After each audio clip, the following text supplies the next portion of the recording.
আর আপনার নবী আমার নবী হলো লাবণ্যময় সুন্দর, যেই সৌন্দর্যের দিকে তাকাইলে হাত নয়, যেই সৌন্দর্যের দিকে তাকাইলে অন্তর জুড়ায় যায়, চোখ জুড়ায়, অন্তর জুড়ায়।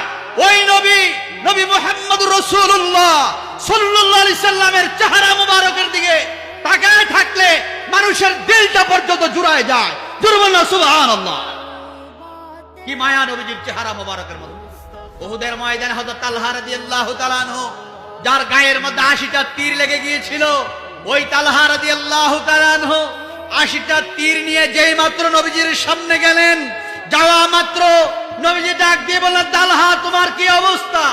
এমন সময় তালহা রাদিয়াল্লাহু তাআলা আনহু ডাক দিয়ে বললেন, ইয়া রাসূলুল্লাহ, আপনাকে দেখার পরে, আপনার নূরানী চেহারা মুবারকটা দেখার পরে আমার অন্তর থেকে সকল কষ্ট, সকল দুঃখ মুছে গেছে।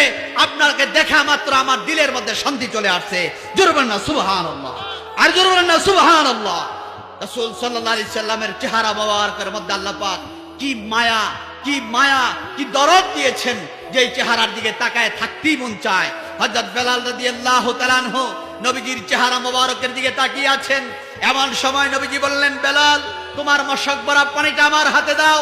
এই মাত্র, যেই মাত্র হাতে দিলেন, হাতে দেওয়া মাত্র বেলাল রাদিয়াল্লাহু তাআলা আনহু হাতের এই মশক ভরা পানিটা নবীজি হাতে নিয়ে সাহাবায়ে কেরামদেরকে বলতে আরম্ভ করলেন, ও সাহাবারা, এই পাত্র থেকে তোমরা পানি পান করো।